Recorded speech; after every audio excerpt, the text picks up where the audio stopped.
We begin with an NLL Buckeye Division rematch. Whitmer and Perrysburg squaring off for the second time in 3 weeks. Panthers, of course, dominated the regular season finale meeting. Would we see that again? Whitmer Memorial Stadium playing host to this Division I battle. Great crowd on hand. Of course, it's the win or go home scenario as well, which added to the electricity. Yellow Jackets defense starting off strong from the jump, holding the Panthers here to a field goal, but it's Anthony LaRue in the first quarter drilling it through the uprights. That gets Whitmer on the board, and it would stay that way. 3-0 they led at the break.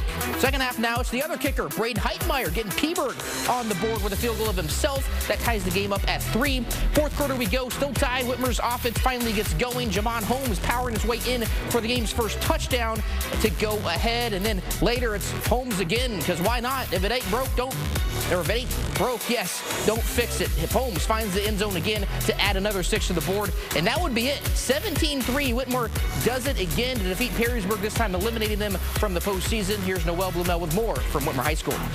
Same opponent, same field, and for Perrysburg, officially the same result, as Whitmer's defense held them to just 3 points again and came out on top, despite only leading 3-0 at half. And that's precisely what head coach Justin Keller says he's most proud of, the Panthers' response in the face of adversity. They're used to battling that kind of stuff and battling adversity, and you know, when you have an offense that's used to scoring 35 points a game like we are, you know, you walk into halftime only putting 3 on the board, you know, you have to make sure you just keep, like I said, keep battling, keep grinding, and you know, play the next play. We just kept the energy up. We came out, you know, we could win. We beat them before, and we just had energy. They were stuck in the box. We were still able to run the ball, and we were two-dimensional. We was able to start throwing it, and we knew the game was over. You know, we faced adversity throughout the whole season, but, you know, it wasn't nothing different like this, you know.